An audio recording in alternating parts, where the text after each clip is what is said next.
Primeiramente, eu quero agradecer a Deus por nós estarmos aí juntos em mais este momento, né?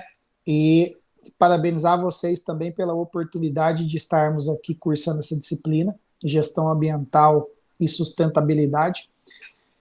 Uma disciplina bem gostosa de se trabalhar, um assunto bastante eminente nos dias de hoje. Eu espero poder contribuir com vocês ao longo da semana.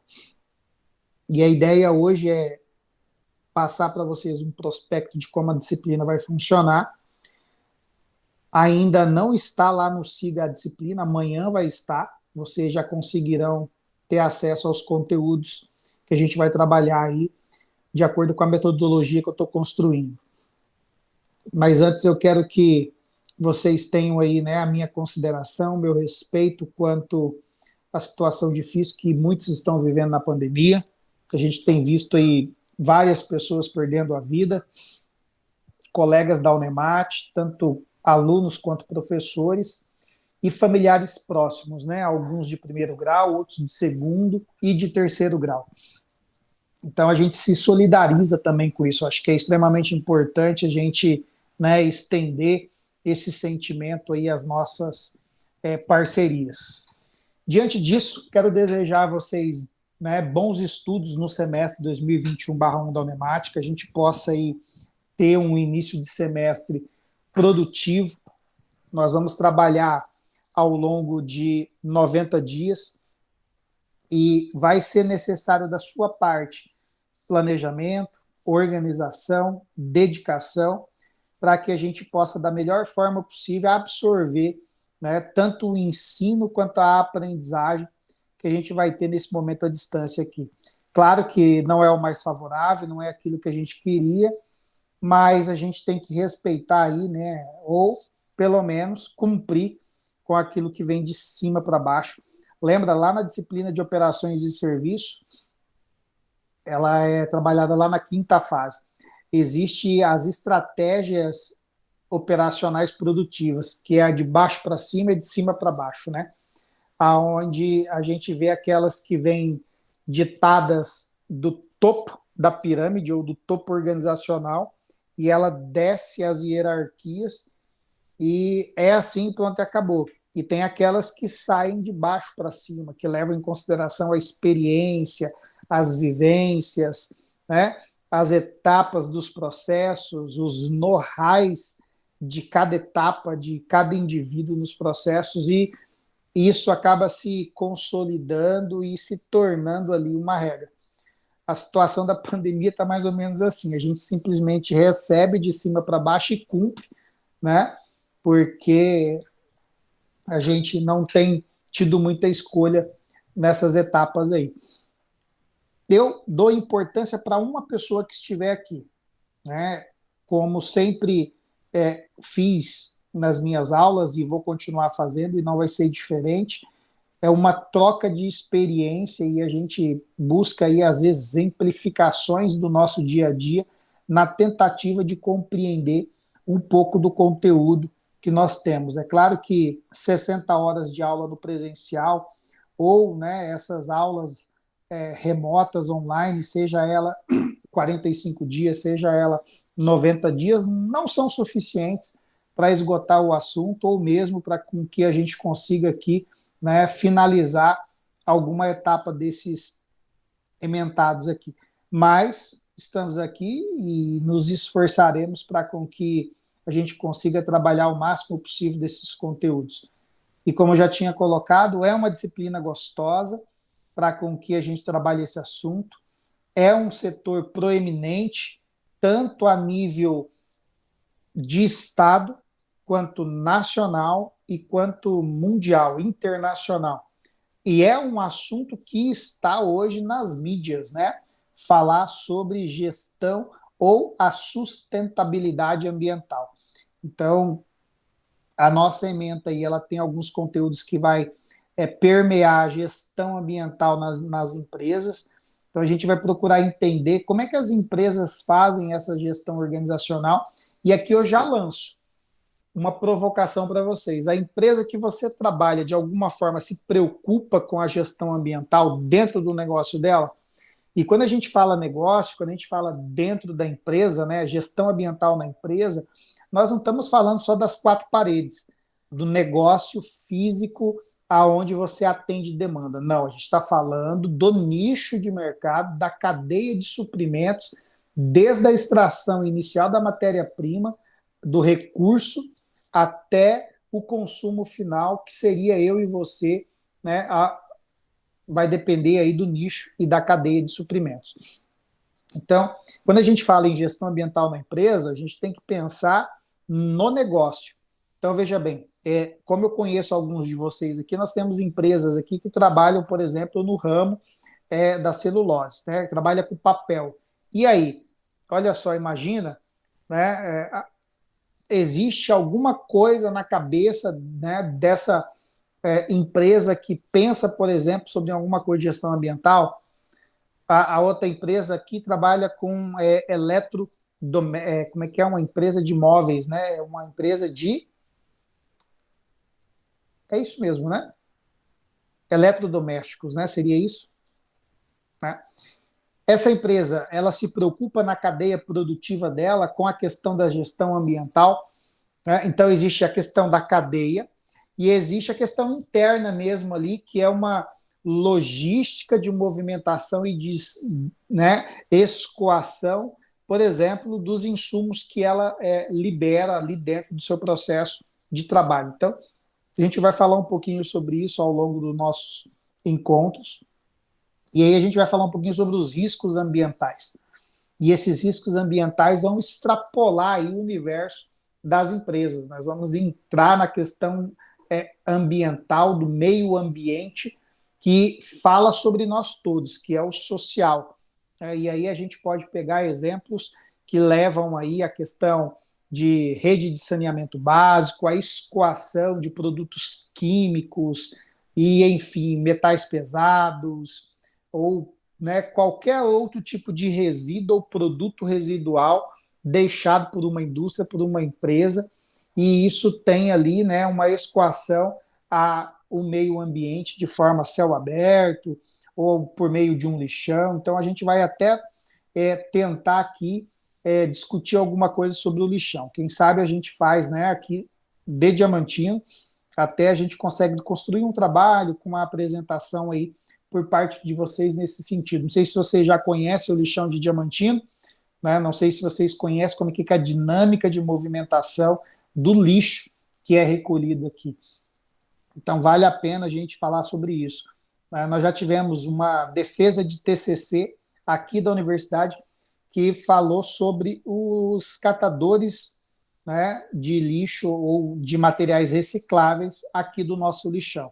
Inclusive, nos depoimentos, havia ali uma fala, né, de um dos pesquisados, onde ele falava que uma vez e outra ele se deparava com produtos de matéria hospitalar, que eram escoados ali. Olha só, né, o quão sério isso é.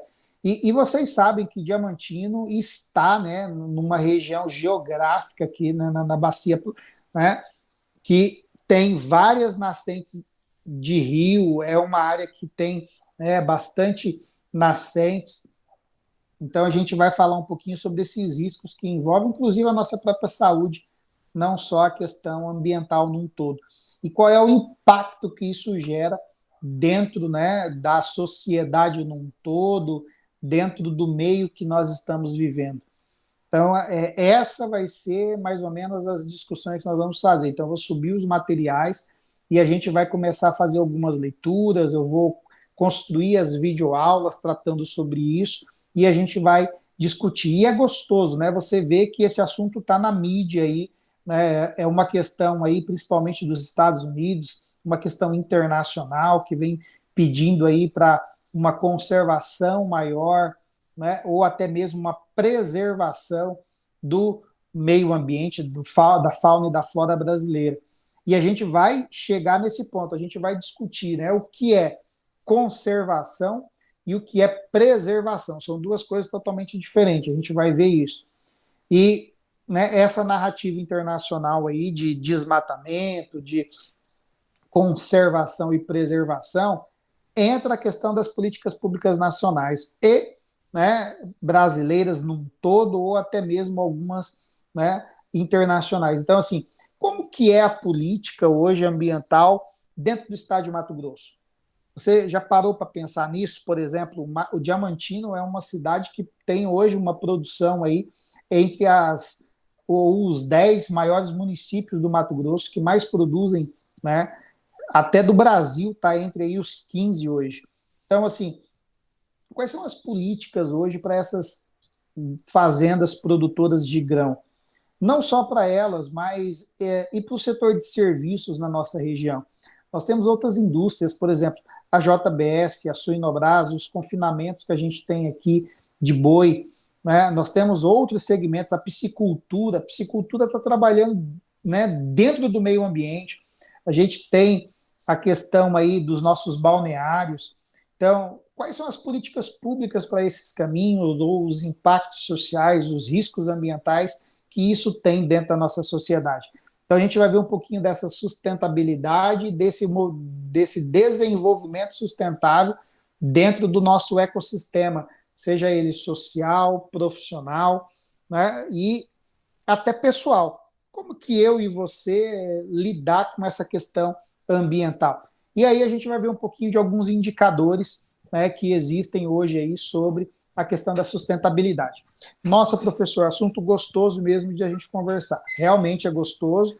É um assunto relativamente fácil de se discutir, mas ele vai necessitar de muita leitura de vocês, porque eu vou encaminhar em alguns materiais. Eu estou aqui com alguns livros, né? Ó, esses livros aqui são todos de gestão ambiental. Eu já estou fazendo o cadastro, daqui a pouco vocês vão ter acesso a esse material aqui. Tá? Todos esses livros que são de gestão ambiental. E a gente vai falar sobre isso. Eu vou disponibilizar os capítulos para vocês indo lendo, né? E o material que eu vou estar preparando também para suporte. E aí, gente, como que vai funcionar? É necessário que a gente faça um controle de hora-aula semanal. É imprescindível isso para o sucesso da disciplina, para o sucesso, né, da conversão da aprendizagem, do ensino que eu estou aqui me propondo a trabalhar com vocês. Então, eu vou estar subindo aulas semanais, eu não vou disponibilizar tudo de uma vez, né? Acho que até o Andrei estava na outra aula de operações de serviço, e eu falei isso, pode parecer repetitivo, mas nem todo mundo estava lá. Então, assim, se eu colocar todo o conteúdo de uma vez, vocês vão sofrer de ansiedades, né, que não é necessária.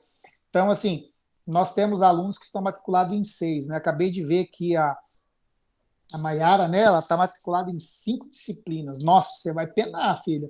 Né? Então, assim, você vai ter que dedicar mesmo tempo, você vai ter que se organizar, se planejar para estudar, porque a gente vai fazer esse controle de hora semanal, seja acompanhando uma leitura de um conteúdo disponibilizado, um vídeo. Então, eu não vou subir uma aula 100% gratuita para vocês. Ela sempre vai ter que ter a conversão da aprendizagem em alguma atividade. Né? Então, é assim que eu vou conseguir computar as horas-aulas de vocês. Professor, e as atividades? Como que vai valer a questão da pontuação para nós fecharmos o semestre? Nós vamos ter 3 avaliações normais, né, as obrigatórias, e eu posso desmembrar cada uma dessas 3 em 2, em 3 ou em 4, para com que a gente feche o 10, certo? Então, nós temos só a segunda-feira com aula, certo? Então, ao longo da semana, como é que eu vou controlar? Eu vou subir a aula ao longo da semana, aula gravada, curtas de 10, 15 minutos, no máximo 15 minutos. Então, o que vai acontecer? Eu tenho a aula com vocês na segunda-feira à noite, 5 da manhã, para esclarecer dúvidas, né? E a gente poder discutir algum conteúdo. Então, a gente vai estudar um pouquinho de lei também. Eu vou subir algumas políticas públicas para vocês, voltadas para a questão ambiental. Vou subir alguns dados de impactos ambientais.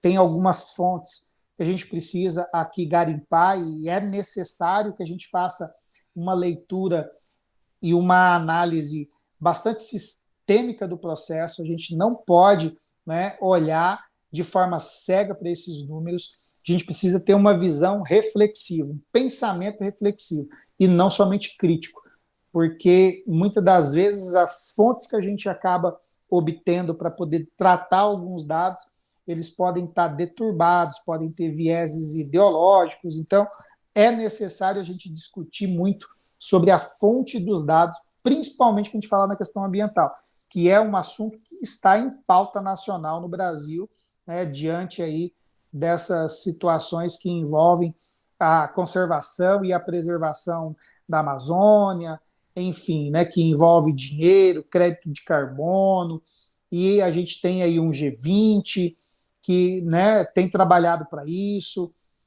enfim, nós vamos discutir sobre isso. Então, é um assunto gostoso. Mas para a aula de hoje, né, a gente não vai fazer uma aula muito extensa, como eu estou dizendo para vocês, a cobrança maior vai ser as horas-aulas por semana. Eu não vou dar aula só na segunda-feira. A segunda-feira é o dia de eu esclarecer dúvidas com vocês quanto ao conteúdo que eu vou subir.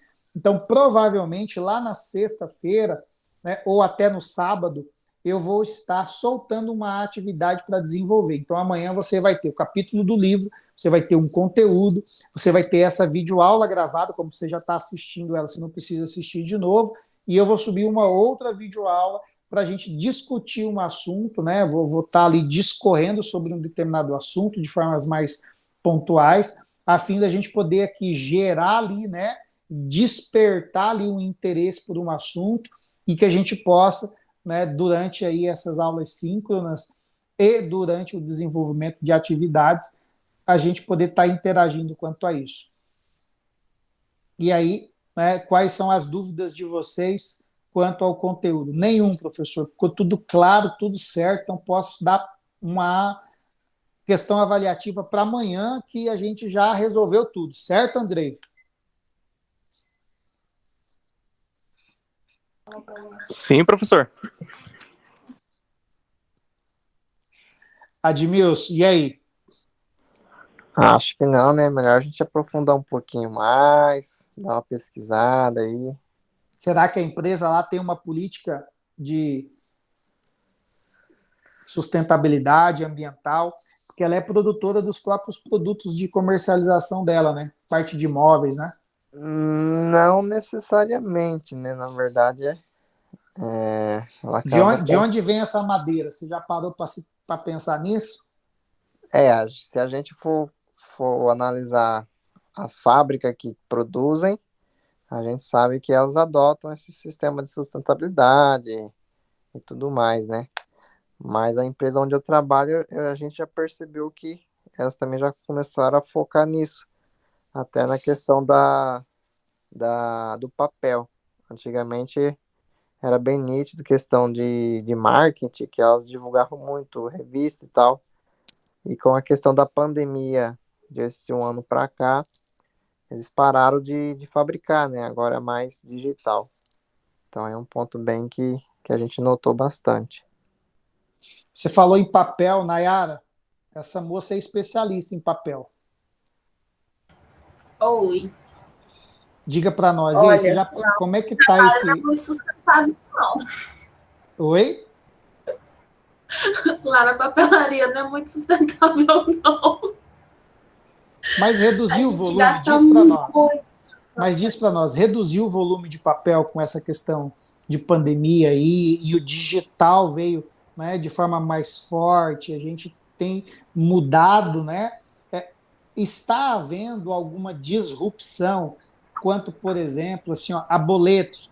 Não há mais necessidade de imprimir, paga de forma digital. De alguma forma sente ou sentiu essa redução lá ou nada? Na verdade, não, professor. Porque, assim, um exemplo lá. Nós temos o agente credenciado do Sicredi. O Sicredi, ele não permite a pessoa chegar lá com a numeração do código de barras, apresentar para você, exemplo, pelo celular, você digita o código e paga o boleto da pessoa. Tem que ter um papel para mandar para o banco, grampeado, com comprovante que sai da maquininha, tudo certinho. Então, todos os dias vai aquela montoeira de papel para o banco, porque eles não aceitam de outro jeito. Tem que mandar. Você sabe, olha só, o que aconteceu comigo essa semana. Por exemplo, eu não imprimo um papel para pagar uma conta de celular, para pagar uma conta de internet, enfim, Há muito tempo, há muito tempo. Mas eu recebo alguns boletos, por exemplo, de internet. Só que essa semana aconteceu uma coisa que assim, ó, foi disruptivo para mim. Eu não tinha pagado a minha internet e eu recebi a mensagem da operadora dizendo, ó, sua fatura está aqui. E foi no dia 30. E aí eu falei assim, nossa, ela me perguntou, o dia que você vai pagar? Eu falei assim, não, eu já pago amanhã.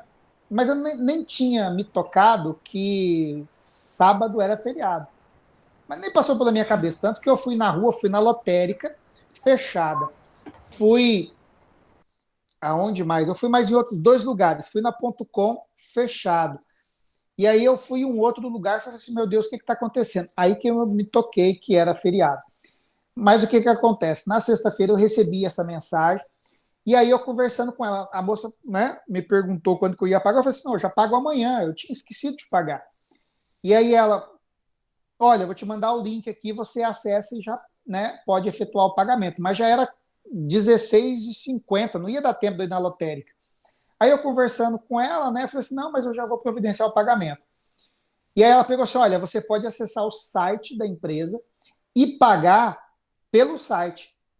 Eu falei assim, ah, é? É. Aí eu entrei no site, gerei o boleto e paguei pelo celular.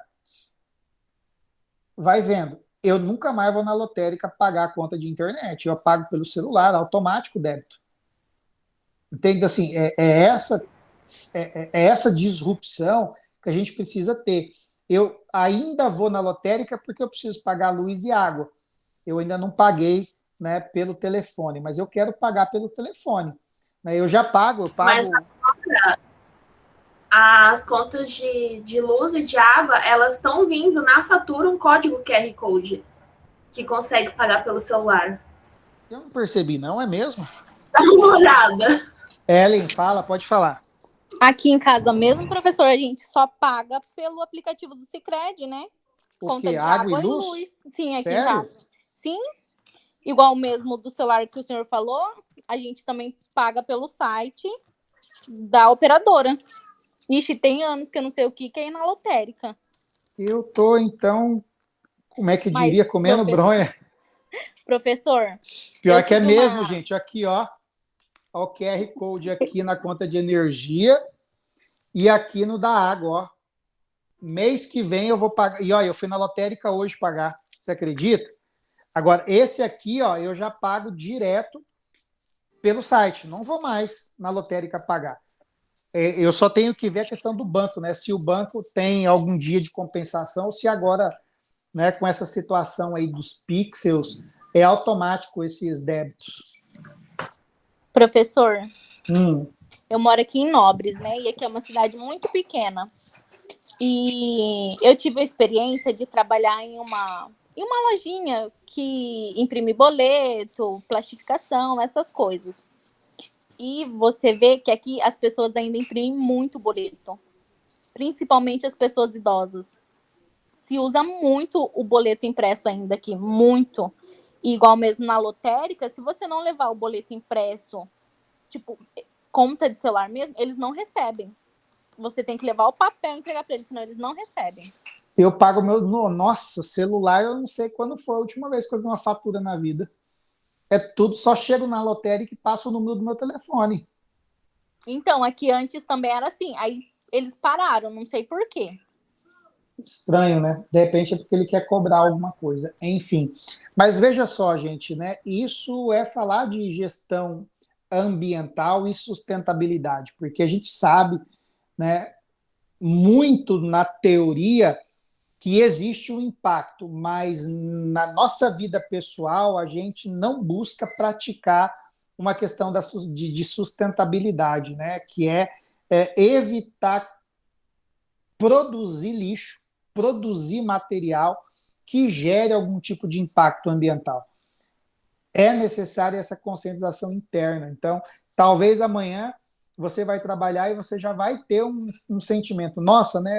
Nós já tivemos uma aula que falou sobre gestão ambiental. Normalmente eu sou assim, eu estou estudando sobre um assunto e no meu outro dia eu falo, nossa, mas olha que coisa, né? Aí eu estava falando sobre... Aí você começa a ter um pouquinho mais de consciência, ou a consciência pesa, e você começa a ter um pouquinho mais de atitude, até parece que consegue controlar o lixo, ou aquilo que você vai descartar. Então, assim, é necessário, primeiro, a gente criar uma consciência interna. É claro que, quanto gestores organizacionais, administradores de empresa, a gente vai fazer a gestão dessas políticas, desses cuidados, né? Captação de água, por exemplo, para a indústria. Imagina como que a JBS capta essa água dela, né? Como que o município de Diamantino capta essa água e como que ele está cuidando do rio aonde essa água é captada, assim lá para o confinamento do suíno, assim lá para o confinamento do boi, porque todos esses animais eles precisam beber água e há ali um volume de água gasto diariamente extremamente enorme, né? Eu vou ver se eu consigo alguns números destes e isso vai ser trabalho para vocês também, dentro dessa disciplina. Você já parou para pensar? Vamos fazer aqui assim, ó. Quantos litros de água, por exemplo, que lá na loja de eletrodomésticos consome mês? Lá na papelaria. Já parou para pensar nisso? Você imagina uma indústria. Diz aí, Andrei.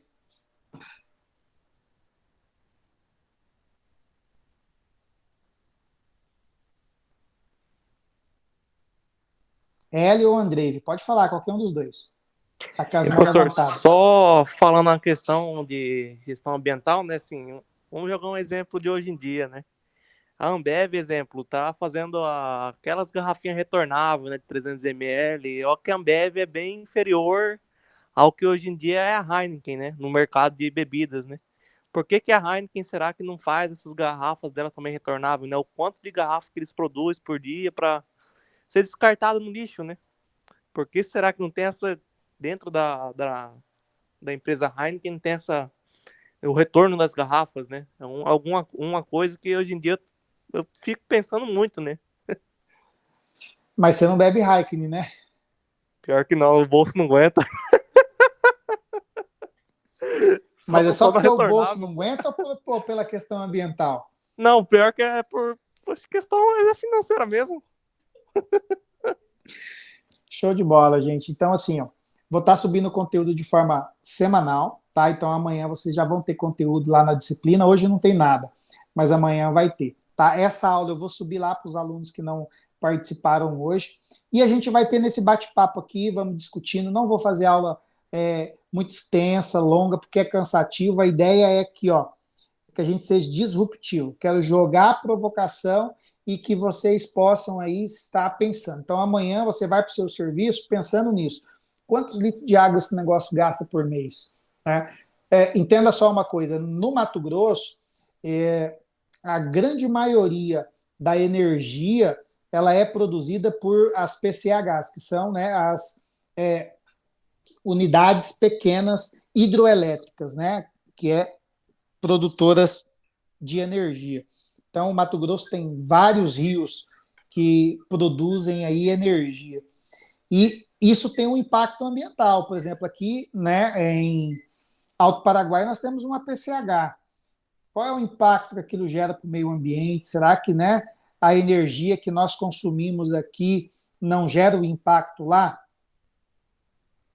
Ou não? São reflexões que a gente precisa fazer ao longo dessa semana. Eu vou subir o material para provocar vocês. Fico à disposição, tá, para qualquer dúvida. Posso demorar para responder, porque o volume de atividade no início de semestre aqui na coordenação é muito alto. Então, eu acabo tendo momentos que não respondo na hora. Qual que é o meu conselho para vocês? Esforcem-se para se manterem